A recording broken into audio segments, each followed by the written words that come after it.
Assalamualaikum warahmatullahi wabarakatuh. Saya bersama Biker Subuhan Pekanbaru Riau. Bagi yang sudah bergabung istiqomah, bagi yang belum segera bergabung. Kiamat sudah dekat. Berkah selalu, sukses. Assalamualaikum warahmatullahi wabarakatuh.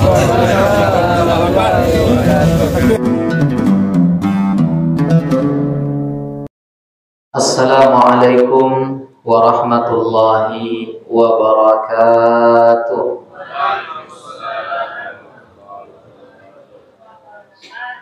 Bismillahirrahmanirrahim. Alhamdulillahi rabbil alamin, hamdal hamidin, hamdal mustaghfirin, hamdan yuwafi ni'amahu wa yukafi'u mazidah. Ya Rabbana lakal hamdu kama yanbaghi li jalali wajhikal karimi wa 'azimi sultanik. Asyhadu an la ilaha illallah wahdahu la syarika lah, wa asyhadu anna Muhammadan abduhu wa rasuluhu la nabiyya wa la rasula ba'dah. Allahumma salli wa sallim wa barik wa an'im ala sayyidina Muhammadin wa ala alihi wa sahbihi ajma'in. Allahumma inna asbahna fi ni'matin wa afiyatin wa sitrin fa atimma alaina ni'mataka wa afiyataka wa sitraka fid dunya wal akhirah. Allahumma amin. Alim ulama, cerdik pandai, tokoh masyarakat, besar tak disebut gelar, kecil tak dihimbau nama, umumnya hadirin hadirat, tamu-tamu Allah, sidang jamaah fardu subuh yang dimuliakan oleh Allah Ta'ala. Bersyukur kita kepada Allah dengan mengucap Alhamdulillahirabbil alamin. Pada pagi ini kita merasakan nikmat besar bisa rukuk dan sujud kepada Allah, yang mana disebutkan oleh Nabi kita sallallahu alaihi wasallam bahwa salat yang berat dilakukan oleh orang-orang munafik adalah salat subuh berjamaah dan salat isya berjamaah. Alhamdulillah pada pagi ini Allah lepaskan kita dari sifat kemunafikan dan kita lanjutkan pula dengan bermajelis ilmu dengan niat i'tikaf. Mudah-mudahan segala yang kita amalkan ini memberatkan timbangan kebaikan kita di akhirat kelak. Amin ya rabbal alamin. Salawat dan salam tak lupa pula kita hadiahkan kepada Nabi kita Muhammad sallallahu alaihi wasallam. Allahumma salli ala sayyidina Muhammad wa ala alihi wa sahbihi ajma'in. Bapak Ibu yang dimuliakan oleh Allah Ta'ala, apa kabar? Semuanya sehat? Alhamdulillah. Agak berkesan pagi ini sedikit karena nama saya salah dipanggil protokol tadi. Memang payah tak terkenal nih. Zul Ikrami jadi Zulkarnain. Banyak yang salah Bapak Ibu ya. Banyak, ada juga yang menyebut Zulkaromi, ada yang menyebut Zulkarnaini. Ada dulu yang lucu. Yang mengisi pengajian kita pagi ini Dr. Zul Henry Rais katanya.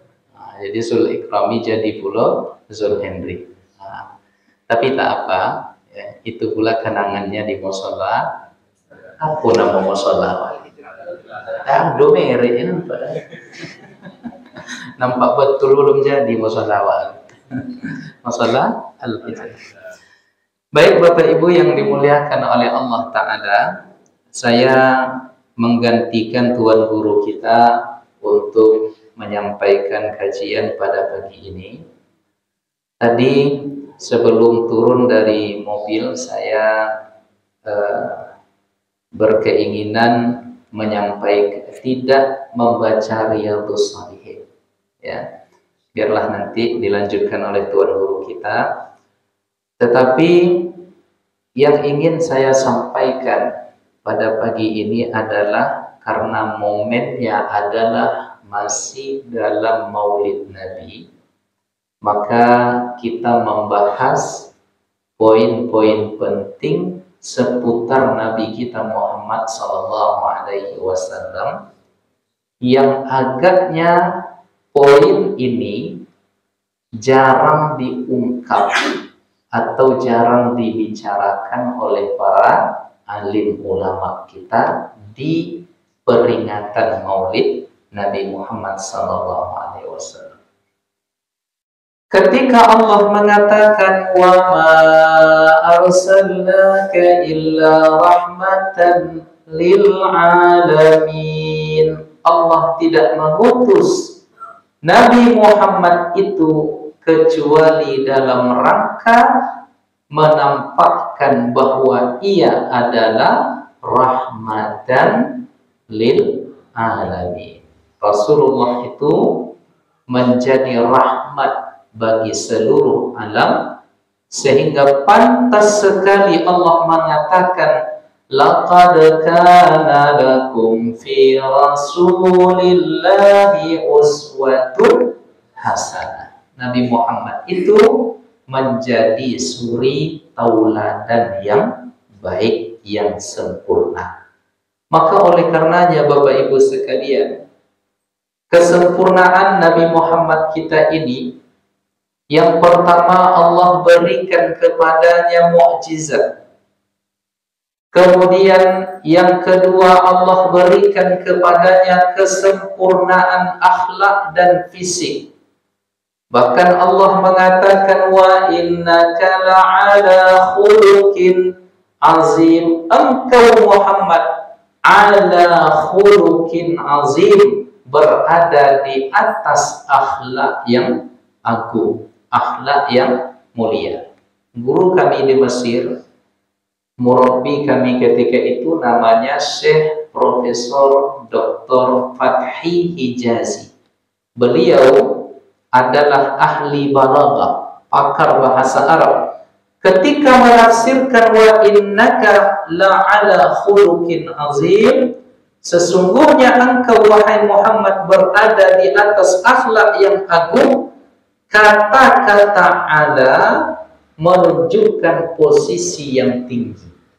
Jadi engkau wahai Muhammad berada di atas akhlak yang agung, itu artinya jika ada akhlak yang mulia, di atas itu lagi posisi akhlak Nabi Muhammad sallallahu alaihi wasallam. Jadi Allah berikan kepadanya mukjizat, lalu Allah sempurnakan akhlaknya, Allah baikkan tampilan fisiknya. Pada poin yang kedua ini sudah ada kitab yang membahas yang berjudul As-Syama'il Al-Muhammadiyah karya Al-Imam At-Tirmizi.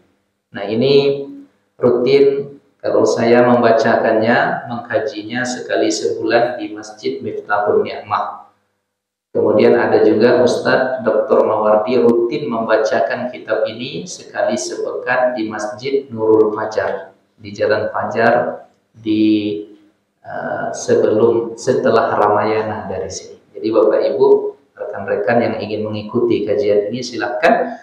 Kemudian aspek yang ketiga, Nabi kita Sallallahu Alaihi Wasallam itu diberikan oleh Allah yang disebut dengan khasais.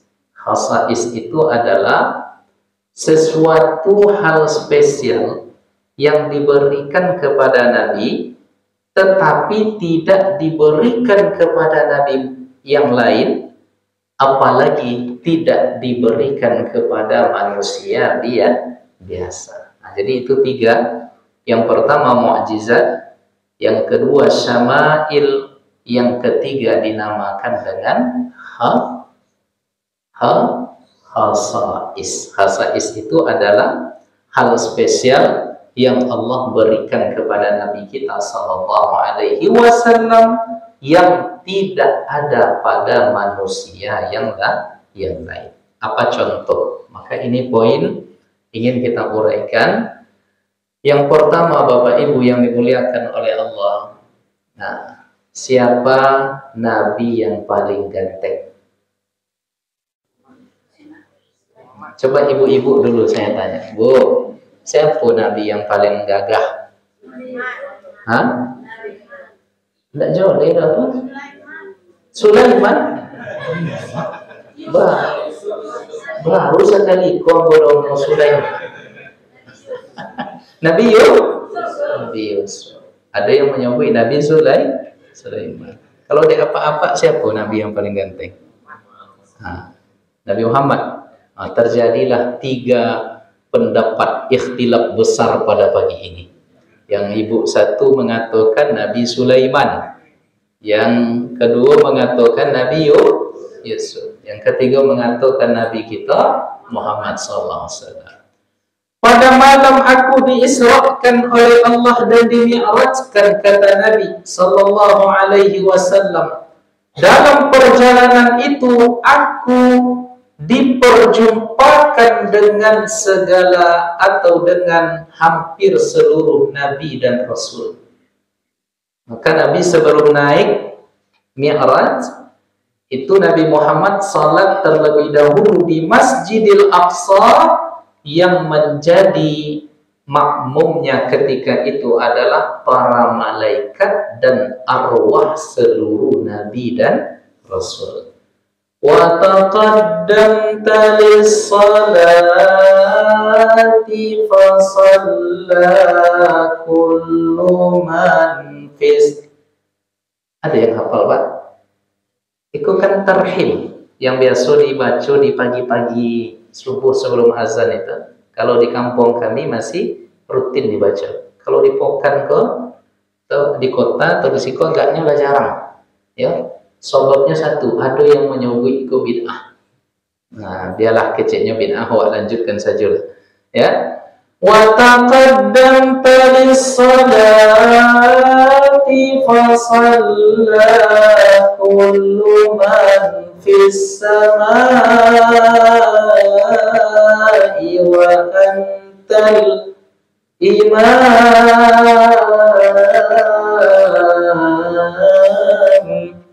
Pernah dengar, Bu? Salatu wassalamu alaik. Lah jarang wak dongau di Pokan ko. Agaknya kalimat itu terhib. Wa taqaddamta lis-salat. Sebelum Nabi Muhammad naik Mi'raj, wa taqaddamta lis-salat, engkau maju melaksanakan salat wahai Nabi Muhammad. Fa shalla kullu man fis sama', maka ikutlah salat menjadi makmum seluruh malaikat yang ada di langit, seluruh arwah para nabi, wa antal imam, dan engkaulah wahai Muhammad yang menjadi imam. Masya Allah. Lalu dinaikkan Nabi kita, diperjalankan, lalu di antara petala-petala langit itu diperjumpakan dengan para nabi. Di antara nabi yang ditemui oleh Nabi kita sallallahu alaihi wasallam adalah Nabi Yusuf. Apa komentar Rasulullah terhadap Nabi Yusuf ketika aku dipertemukan dengan Nabi Yusuf? Wa u'tiya syatral hasan wa qad u'tiya syatral hasan. Nabi Yusuf itu diberikan setengah ketampananku. Nah, tanya balik ke ibu-ibu, siapa Nabi yang paling ganteng? Tadi Nabi Sulaiman, ya. Itu Nabi Yusuf dulu. Rupanya Nabi yang paling ganteng adalah Nabi Muhammad sallallahu alaihi wasallam. Nah, lalu di sinilah letak khasa'is spesialnya Nabi kita Muhammad sallallahu alaihi wasallam itu. Apa beda ketampanan Nabi Yusuf dengan ketampanan Nabi kita Muhammad? Disebutkan oleh para ulama, tampannya Nabi Yusuf itu, gantengnya Nabi Yusuf itu, apabila dilihat oleh lawan jenis, terfitnah lawan jenis itu menengoknya. Terfitnah dalam artian takjub, kemudian jatuh hati. Jatuh hati pada pandangan pertama yang ujungnya ketakjuban itu, maaf cakap, bisa menerbitkan syahwat. Nah, inilah yang terjadi dengan permaisuri Raja Mesir. Dikejarnya Nabi Yusuf alaihissalam, ya, kemudian ditutupnya segala pintu, diajaknya Nabi Yusuf alaihissalam, ditariknya bajunya sehingga robek di belakang apa di depan? Di belakang, dikejarnya. Maka ini menjadi nanti alasan Nabi Yusuf bahwa dia tidak bersalah. Apabila robeknya di depan salah dia, apabila robeknya dari belakang dia dipaksa dikejar. Lalu sampailah berita ini menjadi viral di tengah masyarakat bahwa istri permaisuri Raja Mesir mengajak Nabi Yusuf untuk bermaksiat. Laula arra'a burhana rabbi, kalaulah bukan Nabi Yusuf itu melihat burhana rabbihi, tanda-tanda dari Tuhannya, dia akan terjatuh ke dalam lubang maksiat tadi. Para ulama menafsirkan makna tanda burhanu rabbihi itu adalah Allah perlihatkan secara batin, secara ruhani kepadanya wajah ayahnya. Jadi ketika ada, ya, normal gitu ya, ada perasaan mulai tergoda, tiba-tiba dinampakkan wajah ayahnya. Siapa ayahnya, Pak?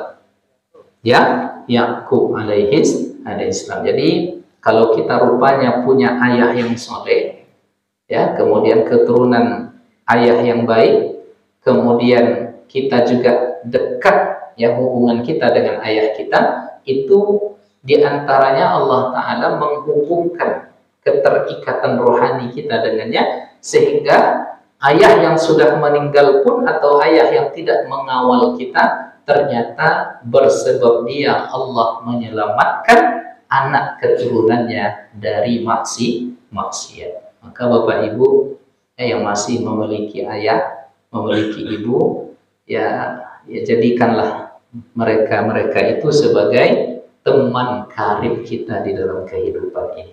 Nah, Bapak Ibu, beralih ke kaji kita tadi. Jadi Nabi Yusuf ini viral. Lalu setelah itu untuk menyelamatkan muka, untuk membersihkan nama, diundangnya teman-teman sosialitanya itu ke istana. Nah, jadi istilahnya teman-teman sosialitanya. Lalu wa'atat kulla wahidatin minhunna sikina.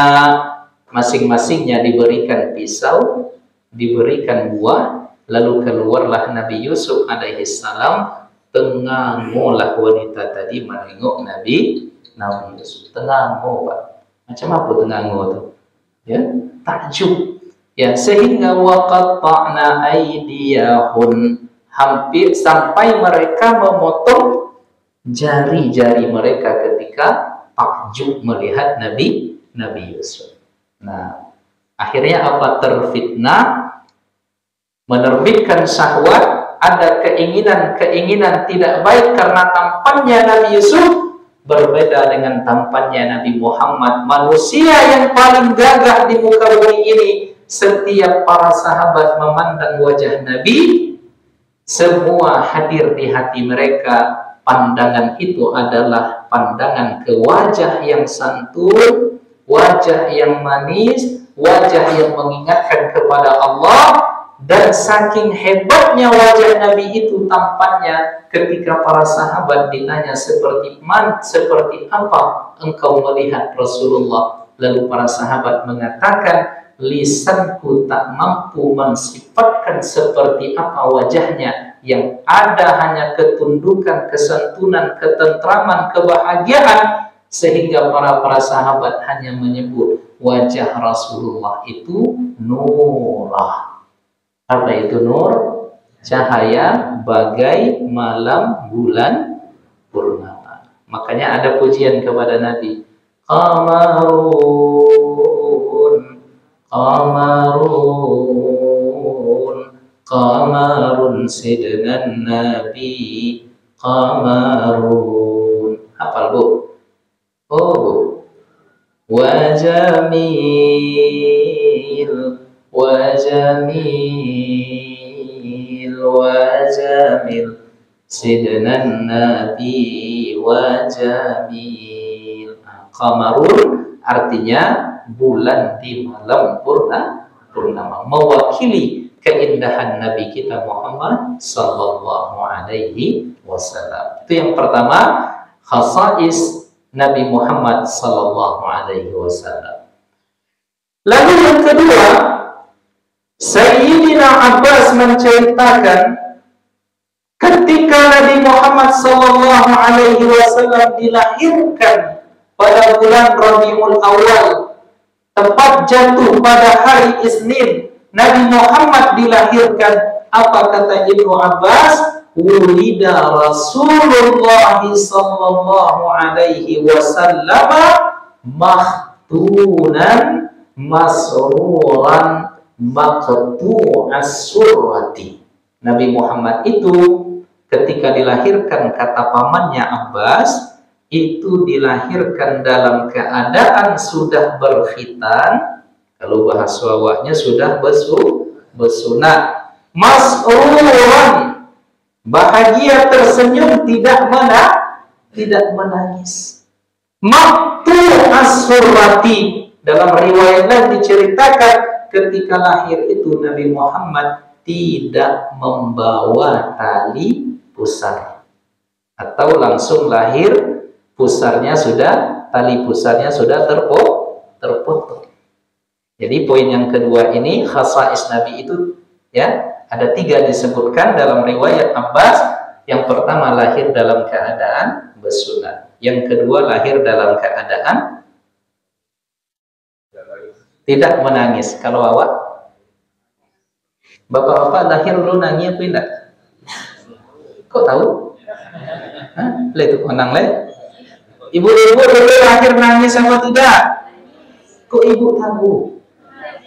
Padahal nggak ada video zaman itu kan. Pas lahir tuh pas tengok itu kan nggak nampak, tak ada videonya. Tapi informasi mutawatir mengatakan ketika kita dilahirkan itu dalam keadaan menangis. Dan yang menarik Bapak Ibu sekalian, Nabi Muhammad itu lahir tanpa membawa tali pusar. Fungsi tali pusar ini dalam rahim ibu kita adalah sebagai penghantar nutrisi. Jadi ibu-ibu makan, ibu-ibu minum. Setelah itu apa yang dimakan, apa yang diminum itu yang dikonsumsi oleh anak yang ada di janin. Nah, lalu muncul pertanyaan, bagaimana Rasulullah bisa bertahan di janin ibunya tanpa adanya nutrisi yang disalurkan kepada Nabi kita melalui yang namanya tali pusar di dalam plasenta itu? Maka inilah poin yang ketiga, masuk langsung hadis riwayat Imam Bukhari. Jadi kata Imam Al-Bukhari, ada sebuah riwayat bahwa suatu ketika Nabi Muhammad SAW melarang para sahabat untuk berpuasa setiap hari. Jadi kata Nabi, jangan berpuasa setiap hari, yang dinamakan dengan puasa wisal. Jadi tiap hari puasa. Sebenarnya boleh bagi yang mampu, ya. Bagi yang tak mampu, kalau ternyata membuat dia lemah atau berujung kepada sakit, hukumnya makruh. Begitulah para sahabat itu, mereka giat beribadah, diingatkan oleh Nabi untuk off sementara. Kalau awak terlalu lalai sehingga perlu diingatkan untuk ibadah. Itu bedanya, Pak. Kalau sahabat diingatkan jadi ibadah tori, ya, tapi kalau awak diingatkan untuk beribadah karena terlalu banyak lalai. Maka oleh karenanya kita buatlah kajian-kajian majelis ilmu untuk ibarat handphone ngecas kembali baterai iman kita. Nah, jadi Nabi melarang para sahabat untuk berpuasa setiap hari. Lalu para sahabat ini protes, Pak. Protes pada Nabi, ya Rasulullah, kau melarang kami untuk berpuasa setiap hari, sedangkan kami tatap dan perhatikan, kami tahu engkau bahkan setiap harinya tak makan, tak minum, hampir setiap hari pula engkau berpuasa. Gak fair ini ya Rasulullah. Nggak adil ini. Kami dilarang, tapi kau sendiri tak makan, tak minum. Hampir berbulan-bulan tak makan, tak minum. Kemudian tak nampak pula engkau berbuka. Lalu apa kata Rasulullah? Ana lastu kahayatikum. Saya ini berbeda dengan kalian. Apa perbedaannya? Yut'imuni Rabbi wa yasqini. Allah sendiri yang memberikan makan dan yang langsung memberikan minum kepadaku. Nah, jadi yang menyuntikkan nutrisi itu kepada Rasulullah adalah Allah. Maka kuat selalu dia walaupun tak makan. Dalam sebuah peperangan, bekal tidak banyak, para sahabat kelelahan, Nabi tidak begitu adanya dia, sehingga para sahabat mengatakan, inna kunna iza hamiyal watis nattaki'u ala zahri Rasulillah sallallahu alaihi wasallam. Nattaki'u wara'a zahri Rasulillah. Ketika debu-debu peperangan itu naik padang pasir, saat itulah kami mulai berlindung di belakang punggungnya Nabi. Saking kuatnya Rasulullah, padahal asupan makanan tidak banyak. Nah, kalau awak puasa sehari aja, tidak tanggung lo yonya doh Pak. Ya, banyak lo alasan. Ya, kenapa tidak sholat berjamaah? Puasa aku nih katanya. Puasa pula yang menjadi alasan tidak sholat berjamaah. Dan tidak heran Bapak Ibu, Rasulullah seperti itu. Bahkan ada seorang ustazah di Jakarta, dulu setiap hari dia puasa Nabi Daud. Tapi setiap puasa Nabi Daud ini, ya, murid-muridnya tahu, keluarganya tahu dia tidak pernah sahur. Ya kan, sahur itu untuk menguatkan juga. Dia tak pernah sahur, bahkan minum satu teguk pun tidak. Kemudian ketika berbuka dia juga tak makan banyak. Ya cuma buah apa? Heran, bertahun-tahun itu bisa dia lakukan. Sehingga ada kawannya yang bertanya kepada dia, Ustazah, nampak Ustazah tak pernah setiap sahur itu sahur.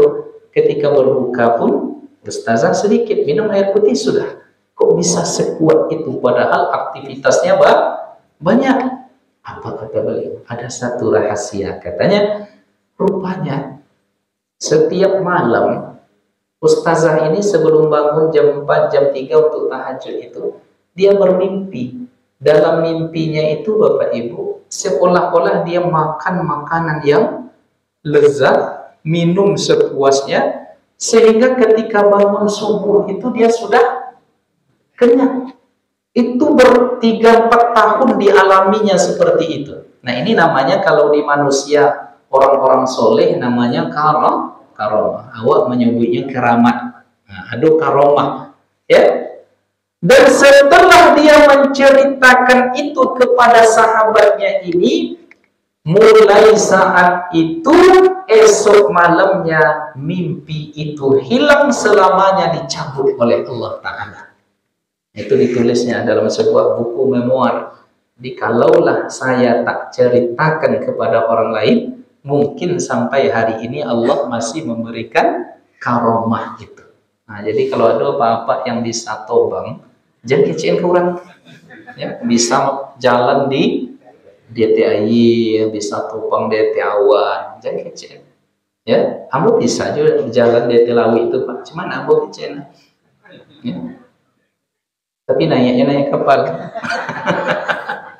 Nah, jadi kalau ada Bapak Ibu punya karomah, tak perlu diceritakan. Nah, jadi ada ulama kita pada hari ini namanya Al-Habib Umar bin Hafiz. Beliau pernah berdakwah ke Afrika, ke pedalaman Afrika. Lalu para polisi di perbatasan mengatakan jangan masuk. Di dalam ada harimau, ada singa. Ya, kalau mau masuk kami tak jamin rombongan akan selamat. Nah, akhirnya Habib Umar tetap masuk, bismillah. Nah, kemudian dihadang oleh harimau beberapa ekor dan singa, Bapak Ibu. Ya, Habib Umar di samping santai saja berzikir. Ya, kemudian ya kebetulan di dalam mobil itu ada makanan, pisang, roti, buah dan lain sebagainya. Nah, kemudian dibuka kaca mobil itu oleh Habib Umar. Ya, dibuka. Ini cerita dari murid beliau, sahih. Ya. Kemudian setelah itu Habib Umar, kemudian harimau itu menghampiri Habib Umar bin Hafiz. Ya, dicium-ciumnya wajah Habib Umar, dielus-elus sama Habib Umar, itu dikasih buah, dikasih pisang makan. Udah kata Habib Umar, udah pergi harimau itu semua Pak. Acumwa awak ambek mod itu. Ya, ada kebun binatang di Bukit Tinggi, coba terjun dalam kandang harimau. Buktikanlah ada karamah apa tidak? Ambo yakin sudah tuh, innalillah. Itu cerita Habib Umar ya, Masya Allah banyak. Beliau tak ceritakan, tetapi para murid-muridnya menceritakan. Masya Allah. Nah, maka Bapak Ibu yang dimuliakan oleh Allah, balik ke kaji kita tadi, bahwa Allah sendiri yang memberikan asupan. Ada 3 poinnya. Ketampanan, kemudian waktu kelahirannya sudah berkhitan, tidak menangis seperti semua manusia, kemudian dalam keadaan maktu as-surrah, terpotong pusarnya, tidak membawa tali pusar, berarti Allah sendiri yang memberikan asupan makanan. Kemudian poin yang keempat, Bapak Ibu yang dimuliakan oleh Allah, suatu ketika Rasulullah berkunjung ke rumah pembantunya yang bernama Anas bin Malik. Jadi Nabi ini punya pembantu, atau bahasa sekarangnya asisten keluarga juga, namanya Anas bin Malik. Anas bin Malik ini punya ibu namanya Ummu Sulaim. Dia berkata kepada Rasulullah, ya Rasulullah, aku tak punya harta sehingga dengannya aku bisa bernafkah, berinfak banyak-banyak. Saya tak memiliki kekuatan sehingga yang dengan kekuatan itu aku ikut berjihad, tidak ya Rasulullah. Tapi aku punya seorang anak, ini dia, tolong jadikan ia sebagai pelayanmu, tapi aku tak meminta upah. Lalu kata Rasulullah saat itu, umurnya baru 10 tahun, Anas bin Malik didoakan, Allahumma aksir malahu wa waladah. Ya Allah, perbanyaklah harta dari Anas bin Malik ini, jadikan dia orang kaya, banyakkan anaknya, panjangkan usianya, wa adkhilhul jannah. Nah, ini yang luar biasa. Dan masukkan dia ke dalam surga. Jadi gajinya itu Pak, ya, doa Nabi, banyakkan harta dan anak, panjangkan usia, masukkan. Ratu-ratu awak pasti nio yang 3, iya enggak? Banyak anak, nio kan? Banyak anak itu artinya enggak cie bini itu loh. Nah, ya, karena dalam riwayat anaknya Anas bin Malik ini hampir 100 Bapak Ibu, dan semuanya ahli Quran, jadi ulama, jadi mujahid. Awak bertiga anaknya jadi antur tuh. Na'udzubillah, na'udzubillah, la qadarallah. Nah, Bapak Ibu yang dimuliakan oleh Allah, kemudian panjang usianya dalam riwayat diceritakan hampir 100 tahun. Ada yang mengatakan 91 tahun. Kemudian wa adkhilul jannata, masukkan ia ke dalam surga. Suatu ketika Nabi Muhammad mengunjungi pembantunya ini, rumah Anas bin Malik. Kemudian suasana sedang panas, tertidurlah Nabi Muhammad di ranjang Anas bin Malik itu. Karena musim panas di Arab tuh sampai 50 derajat Pak. Itu di Sudan kok, iya kan? Nah, saya di Sudan dulu sampai kasur tuh, saya tinggal di Arkawit dulu. Ya, tahu Arkawit? Kalau enggak tahu, enggak asli Sudan itu. Ya, saya tinggal di daerah Arkawit itu pas pula musim panas. Agustus, Juli waktu itu. Dikeluarkan dulu kasur tuh Pak, kami tidur di luar rumah, disiram dulu, ya, disiram sama air, barulah bisa lolok. Nah, jadi tidurlah di luar. Ini panasnya luar biasa, ya. Saya waktu di Sudan tuh agak-agak hitam dikit, udah kesininya agak mulai ganteng lah gitu kan. Ini di Sudan hitam dulu nih, sekarang aja ganteng ini. Bapak Ibu yang dimuliakan oleh Allah. Jadi Nabi tertidur di musim panas. Nah, jatuhlah berkeringat Nabi Muhammad. Lalu nampak oleh ibu Anas bin Malik ini, Rasulullah berkeringat, jatuh keringatnya, diambilnya botol, ditampungnya keringat Nabi. Lalu ketika Rasulullah terbangun, Nabi bertanya, apa yang kau lakukan? Ummu Sulaim, ibu daripada Anas bin Malik, mengatakan, naj'alu fi tibina ya Rasulullah, kami jadikan parfum keringat engkau ini sebagai parfum kami ya Rasulullah, wa huwa min atyabit tib, ini adalah aroma parfum racikan yang paling harum sedunia. Jadi keringat Nabi harum, keringat awak. Cobalah Bapak Ibu di Rembo Panjang kotak mandi agak 2 hari. Jadi itu kau baju tuh. Pulah rasanya tuh. Ya. Jadi keringat Nabi harum. Sehingga Jabir bin Abdullah mengatakan, lam yakun Rasulullah sallallahu alaihi wasallam yamurru fi tariqin illa wa yu'rafu annahu salakahu min tibihi. Tidaklah Rasulullah itu lewat di sebuah gang atau singgah di sebuah tempat, sahabat pasti tahu sebelumnya Rasulullah pasti di situ karena lekat tinggal bau aroma harum Nabi. Jadi kalau adanya di musholla waktu Bapak Ibu harum musholla kita ini. Makanya dalam peringatan Maulid Nabi itu biasanya kita bakar bukhur. Ya, para hamba itu membakar bukhur untuk mengharumkan ya ruangan supaya kita merasakan bahwa sesungguhnya ketika berdekat-dekat dengan Nabi aromanya mantap, sehingga para sahabat setiap kali memegang tangan Nabi ketika bersalam-salaman itu mereka memanfaatkan bersalam-salaman itu melama-lamakannya. Kenapa? Karena lengket aroma tubuh Nabi itu di tangan mereka sehingga mereka usapkan ke seluruh badan mereka. Nah jadi yang keempat, yang ketiga gue tadi Pak Ibu. Yang keempat keringat Nabi harum, keringat manusia lain tidak. Lalu yang kelima, darah Rasulullah itu tidak najis seperti darahnya kita. Jadi suatu ketika Malik bin Sinan, salah seorang sahabat, ikut berperang dalam perang Uhud. Saat itu Nabi Muhammad sempat kena panah, sempat kena sayatan pedang, tumpah darah Nabi, dilindungi oleh para sahabat, dipagar betis oleh para sahabat. Ternyata ada dari senjata itu yang merobek atau yang menyebabkan tubuh Rasulullah ini terluka. Lalu ketika darahnya keluar, diminum oleh sahabat yang bernama Malik bin Sinan ini. Jadi dalam riwayat lain juga Abdullah bin Zubair. Jadi Nabi berbekam. Setelah berbekam tadi kan keluar darah tuh Pak. Lalu Nabi mengatakan kepada Abdullah bin Zubair, wahai Abdullah, tolong buang darah ini ke tempat yang tak diketahui oleh manusia dan jin.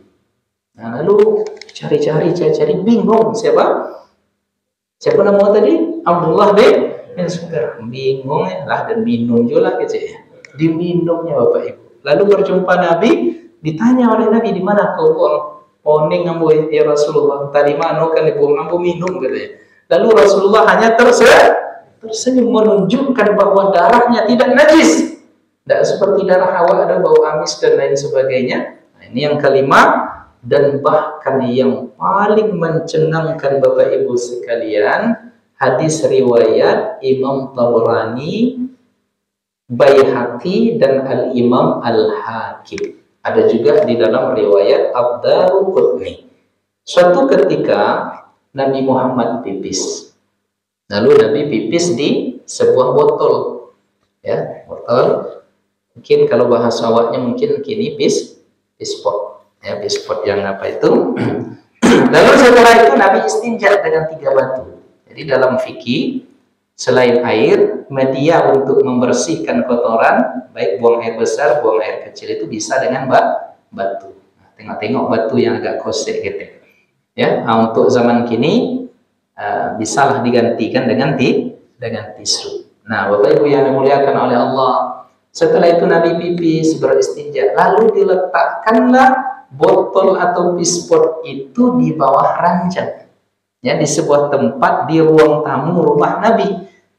Lalu datang seorang wanita, ibu ini kerjanya menyapu-nyapu, membersihkan Masjid Nabawi. Ya, menyapu Masjid Nabawi. Nah, ibarat ini mihrab Nabi, di samping kirinya itu langsung pintu rumah Nabi nampak terbuka ada ruang tamu, isenglah wanitaku. Jadi karena cintanya kepada Rasulullah dibersihkannya pula ya ruangan itu. Nampak di salah satu sudut ada botol berisi air. Lalu dibukanya Bapak Ibu, langsung diminumnya. Nah, sebelum awak lanjutkan riwayat itu, kenapa perempuan itu bisa langsung meminum? Kok diminumnya langsung? Bu, payah menjawab sebelum sarapan, kan nampak? Nah, kenapa langsung diminumnya? Karena pasti tidak ada aroma.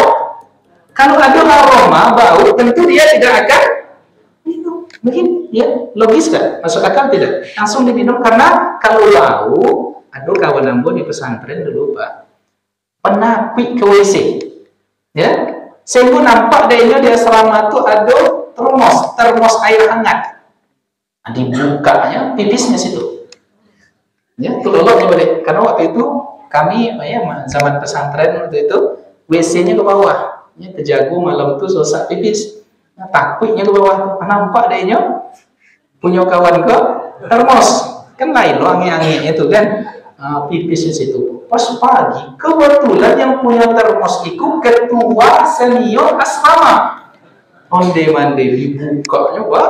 Pas terbuka tuh kok aneh baunya gitu ya. Dikumpulkannya kami dituangnya. Leceh langsung betul. Dikumpulkannya kami siapu. Dari aromanya tahu ikut aroma pipis. Siapu dikumpulkannya kami pagi itu. Siapu di antara kalian yang pipis di situ. Ya Allah, nunjuklah kawan surang ambo bang kece. Tadi malam tak berani ke bawahnya nak kelas 1 loh, kami baru-baru di pesantren. Mengamuklah bang tuh sama kawan tuh. Jadi ketahuan dari aroma. Nggak cayu ibu cobalah. Ada aromanya tuh Bapak Ibu sekalian. Coba apalagi makan jengkol tadi malam. Rasul kan ada hasilnya di kamar mandi itu kan. Nah ini tidak ada aroma. Lalu diminumnya Bapak Ibu sekalian yang dimuliakan oleh Allah. Setelah diminum habis, datang Rasulullah Sallallahu Alaihi Wasallam. Apa kata Nabi? Apa yang kau lakukan? Saya minum ya Rasulullah. Ya, lalu Nabi ya kalaulah najis, kalau tidak boleh, tentu Nabi mengatakan muntahkan. Atau mungkin Nabi marah. Tetapi apa jawaban Rasulullah ketika itu? Lan tashtaki waja'a batniki abadan. Apa artinya itu Bu? Apa artinya itu? Ambo dulu di Mesir, di Sudan, anak-anak seketika ikulah pandai bahasa Arab. Kalah ibu-ibu dari Mbo Banjar.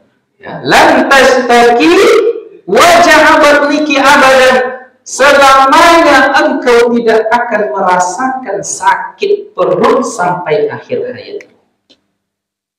Masya Allah. Jadi pipis Nabi tidak bau, tidak beraroma, jernih, menjadi Allah Akbar. Jadi sekarang pertanyaannya, ini manusia biasa atau tidak?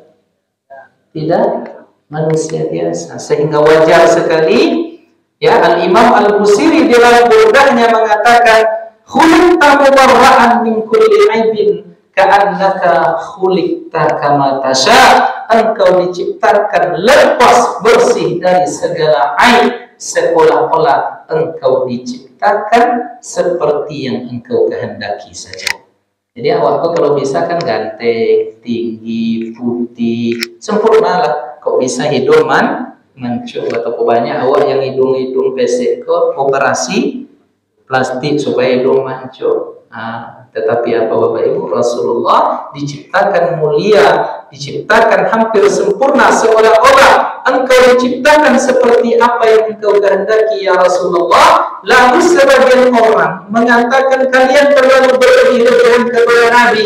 Mana pula ada riwayat yang mengatakan pipis Nabi itu suci dan tidak najis. Dikatakan oleh Al-Qadhi Iyad, salah seorang ulama ahli hadis, ahli fikih. Apa kata beliau di dalam kitab ya, kalau tak salah nama kitabnya itulah Kalau ulun sarapan kok memang palupu ada banyak.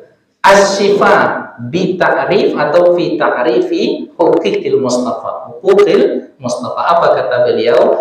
Al-Zad Darqutni. Al-Imam Ad-Darqutni menyebutkan, ya, jadi hadis tentang baul wa qissatu surbil mar'ati li baulihi sallallahu alaihi wasallam sahih. Hadis yang menceritakan Nabi itu diminum pipisnya oleh wanita tadi sahih. Kenapa? Karena Al-Imam Ad-Darqutni, jika tidak salah, al-zama Musliman wal Bukhariyya yaraja hadzal hadis. Jadi walaupun hadis ini tidak dimasukkan oleh Imam Al-Bukhari di dalam sahihnya, begitu juga Imam Muslim di dalam sahihnya, karena dua kitab ini adalah kitab yang tersahih setelah Al-Quran. Tak dimasukkan hadis itu, tetapi syarat dan standar kesahihan riwayat ini sudah sesuai dengan syarat dan standar kesahihannya yang diberlakukan oleh Imam Bukhari dan Muslim. Berarti hadis ini sahih, menunjukkan bahwa Nabi kita Muhammad sallallahu alaihi wasallam itu basyarun la kal bashar, manusia tetapi tidak seperti manusia biasa. Nah, maka inilah Bapak Ibu hal-hal yang seharusnya menambah cinta kita kepada Rasulullah. Maka oleh karenanya Al-Imam Al-Baihaqi menulis dalam kitab hadisnya yang berjudul Syu'abul Iman, cabang-cabang iman, itu membuat sebuah bab, isinya bab tentang takzimun Nabi. Takzim itu mengagungkan Nabi Muhammad. Lalu kenapa kata beliau saya tidak menulis bab hubbin Nabi, bab tentang mencintai Nabi? Dia membahasakan, membuat redaksi takzim, mengagungkan Rasulullah, karena tingkatan al-hubbu dengan takzim itu lebih tinggi daripada al-hubbu. Nah, artinya apa? Kalau kita cinta, di atas cinta itu lagi hendaknya kepada Rasulullah itu. Sehingga Al-Habib Ali Al-Jufri pernah mengatakan, mudah saja Bapak Ibu, ya, ketika Anda Bapak Ibu mencintai dan mengagungkan Rasulullah ini, ada tidak rasa penasaran sebelum tidur itu? Ada enggak penasaran seperti apa Nabi Muhammad itu? Setidaknya penasaran dengan wajahnya. Nah, kan penasaran kita tuh.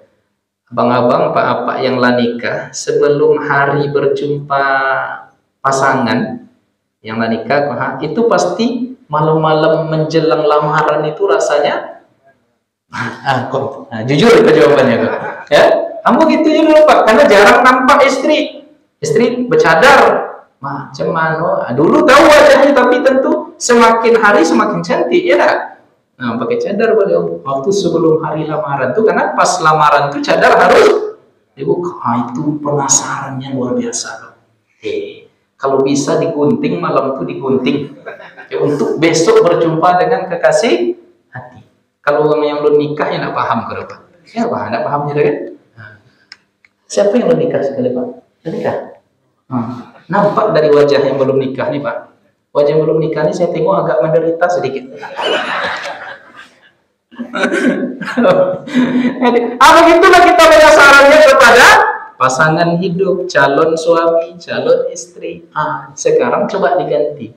Ya, ada enggak penasaran itu sehingga yang menerbitkan rindu kita kepada Nabi.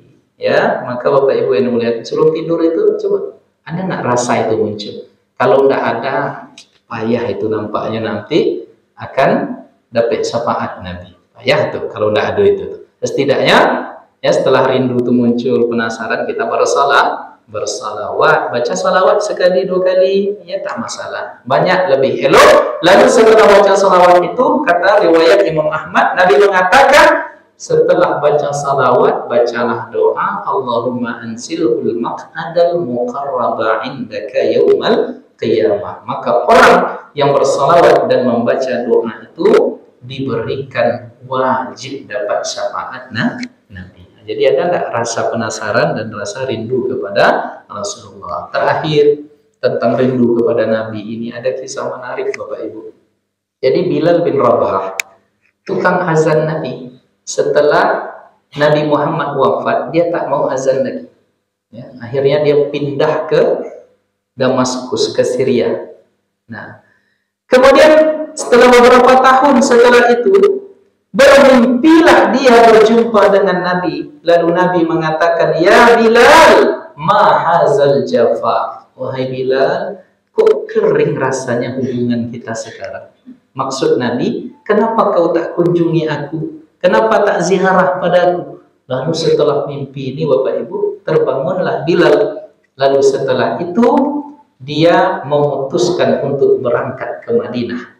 Sampai di Madinah, para sahabat menyambut, "Marhaban bi muazzini Rasulullah." Selamat datang muazzinnya Rasulullah. Disambut oleh para sahabat-sahabat yang mulia. Lalu datanglah Abu Bakar. Kata Abu Bakar, "Bilal, coba kumandangkan azan lagi.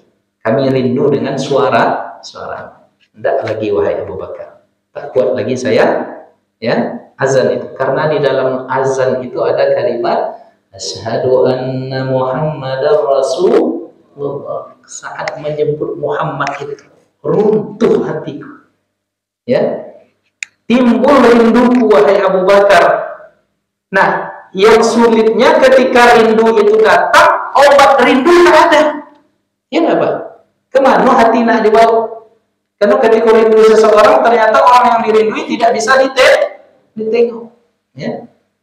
Hancur rasanya hati itu, Pak. Saya berangkat umrah 2019 dulu, meninggal ayah saya. Ya. Ketika pulang umrah itu yang ditemukan lagi hanya pusaran atau hancur hati, Pak. Ya.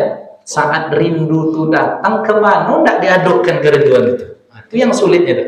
Ya, ini hanya bisa dirasakan oleh orang-orang yang mengalami. Karena alasan itulah kata Bilal kepada Abu Bakar, tidak. Datang Umar membujuk, "Tolong Bilal, engkau azan lagi."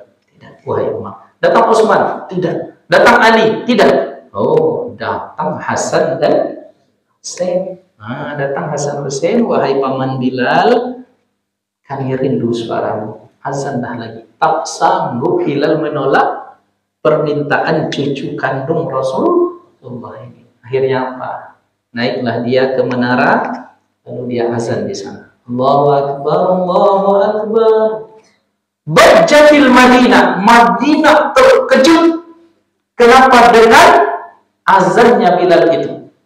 Kaget, oh ini suara yang pernah kami dengar dulu semasa Nabi hidup. Asyhadu an la ilaha illallah. Ketika kalimat asyhadu an la ilaha illallah itu, keluarlah para wanita, anak-anak, orang tua, ya semuanya keluar dari rumah masing-masing, penasaran dengan suara ini. Lalu ketika sampai pada kalimat asyhadu anna Muhammadar Rasulullah, tumpah ruah air mata sehingga para sahabat manusia di kota Madinah berkata, "Ahayyul Rasulullah, ahayyul Rasulullah." Apakah Nabi masih hidup? Apakah kembali Nabi hidup? Karena rasa suara ini adalah saat di mana Bilal azan dan Rasul masih hidup. Ahayyul Rasulullah. Akhirnya ketika sampai pada kalimat asyhadu anna Muhammadar Rasulullah, Bilal menangis, suaranya tercekat, tak sanggup dia melanjutkan azan itu, Bapak Ibu.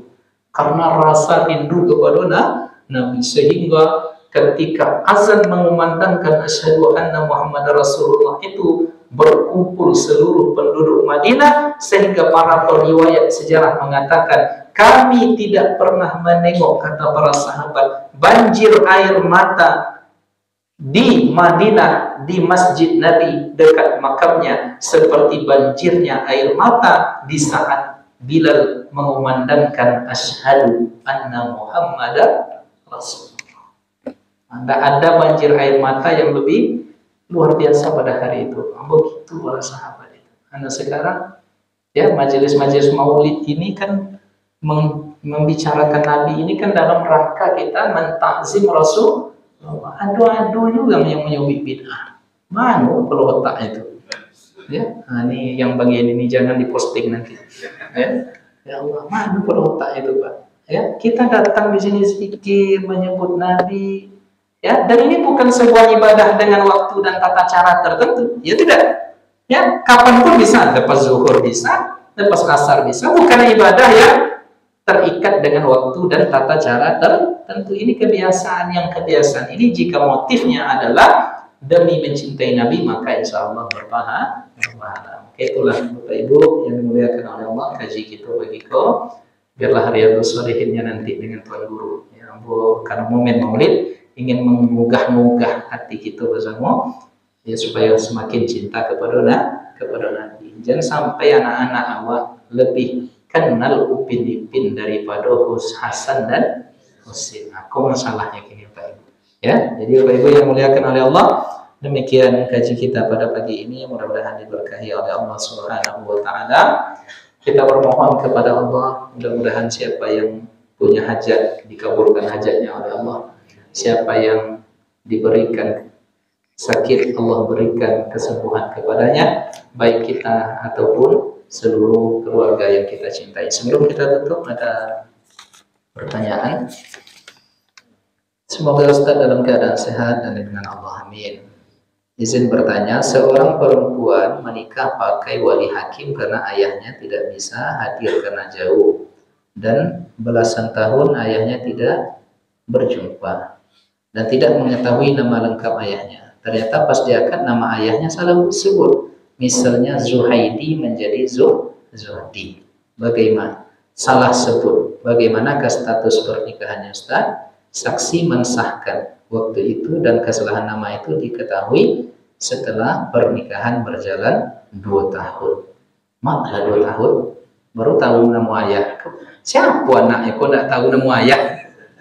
Insya Allah sah, ya, insya Allah sah. Dan bahkan karena niatnya pada waktu itu si perempuan ini adalah anak dari ayah kandungnya. Terjadi kesalahan nama tidak masalah karena memang tidak terdeteksi. Nah, kemudian bahkan jika tidak tahu nama sekalipun, dirubahlah namanya tadi menjadi Abdullah. Abdullah itu hamba Allah. Aku masalah mereka tanya oleh ke Pak Kua selesai beliau. Ya, jadi sah insya Allah karena ada unsur ketidaktahuan, ketidaksengajaan. Tapi maksudnya memang itu orang. Tak masalah.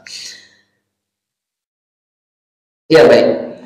Ustaz, kenapa ketika mahallul qiyam kita diharuskan berdiri? Tidak diharuskan.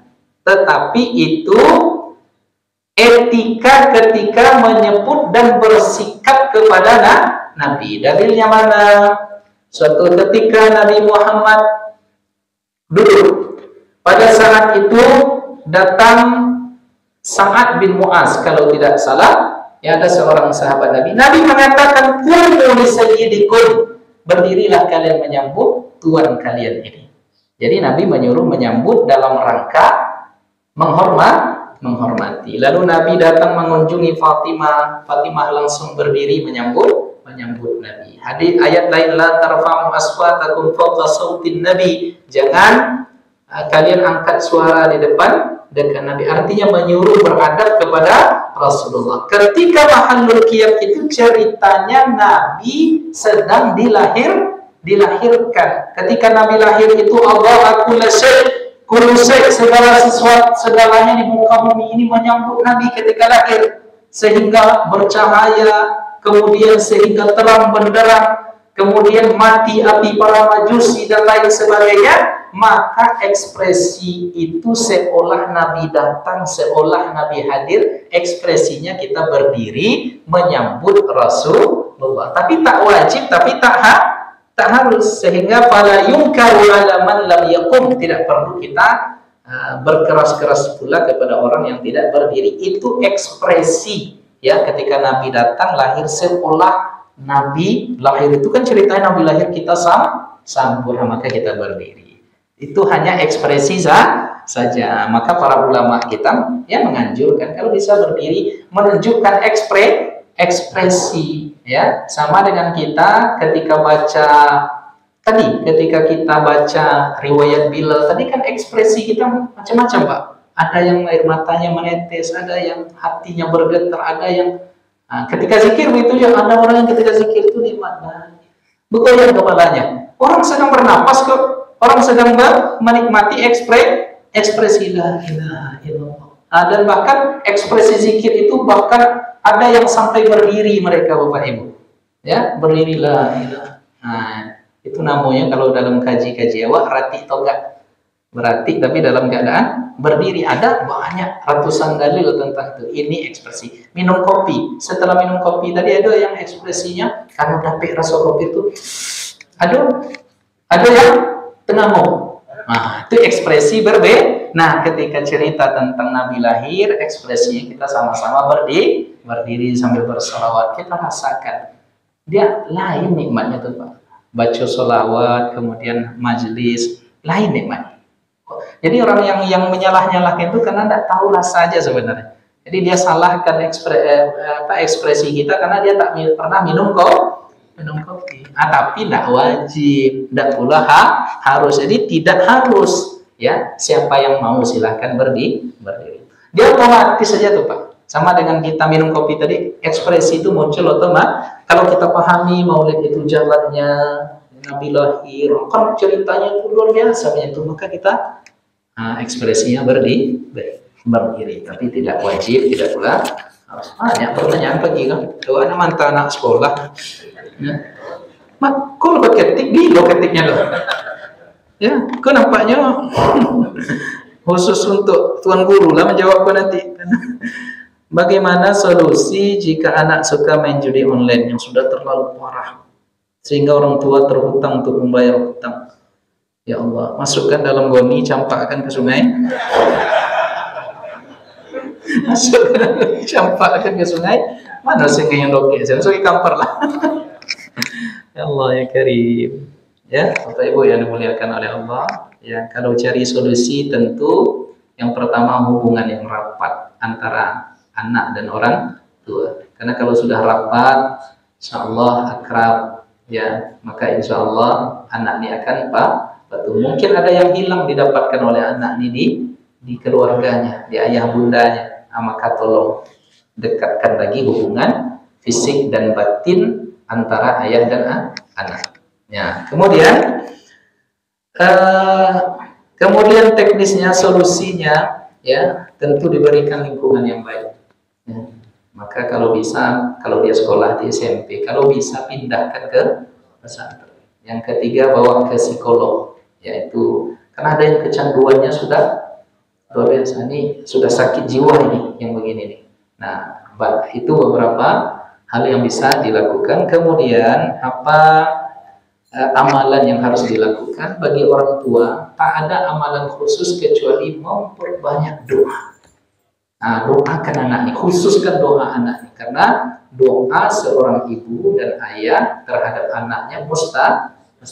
Maka saya selagi masih ada ibu atau orang tua itu tenang hidup kita. Ya, apa nak risaukan? Karena ada doa orang tua. Nah, kalau ingin lebih spesial, ya, maka yang pertama bacakan Yasin setiap malam, kemudian Al-Fatihah, kemudian salawat. Ya, setelah itu baru berdoa khususkan untuk doa ini. Ya, Yasin, Al-Fatihah, Yasin, ya, kemudian salawat. Tutuplah dengan doa khusus tentang ini. Nah, silakan amalkan ini insya Allah. Mana dalilnya? Dalilnya Yasin itu la tuqra'u fi amrin asirin illa yassarallah. Tidaklah dia dibaca di kondisi-kondisi hidup kita, hajat kita sulit rasanya untuk mendapatkannya, bacakan surat Yasin. Al-Fatihah, apa dalilnya membacakan Al-Fatihah? Tidaklah satu huruf saja yang dibaca dari Al-Fatihah kau punya hajat kecuali Allah akan kabulkan hajat. Nah, ini satu kali Al-Fatihah. Kemudian baca salawat kepada Nabi, karena dalam ungkapan para ulama, salawat inilah yang membuka segala yang terkunci. Jadi kalau nanti hati anak itu terkunci, itu buka dengan salawat itu. Apalagi datang dari mulut lisan orang orang tua atau ibunya. Nah, setelah itu barulah berdoa khusus tentang itu. Apa hukum menjual rokok ilegal? Nah, rokok itu haram, ilegal boleh. Kalau aku pribadi rokok cenderung haram. Nah, tapi segala yang ilegal tentu tidak sah karena sama dengan ya karena ilegal tidak sesuai dengan aturan tanpa cukai dan lain sebagainya. Apa hukumnya jika sudah daftar haji namun uang pendaftaran ditarik kembali? Ya, nah, berarti tidak niat namanya Quran. Ya, apa hukumnya? Boleh ya, tetapi kalau ditanya hukum boleh karena yang ini mungkin untuk usaha yang dijalankan sudah bangkrut. Ya boleh diambil kembali kalau memang karena kan wajib haji itu bagi yang mampu. Walillahi 'alan nasi hajjul baiti man istata'a ilaihi. Kalau mampu, nah ketika bangkrut tak ada jalan lain, ambil lagi dana haji, tidak masalah. Tapi kalau sikap ihsan kita yang sudah disetor itu biarlah di situ. Pasti ada ganti yang yakin aja lah itu, yakin. Ya.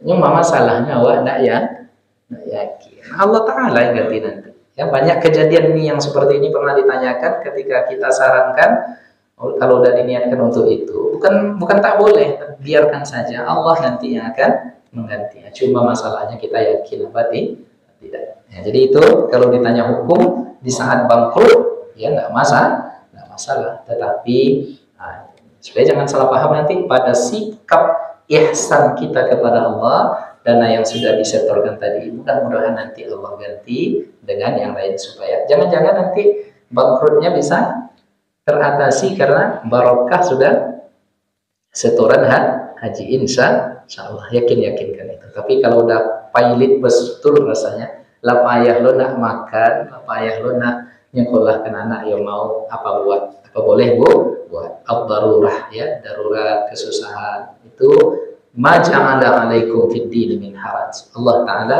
tidak menjadikan agama kita ini menjadi beban kita. Demikian Bapak Ibu yang dimuliakan oleh Allah.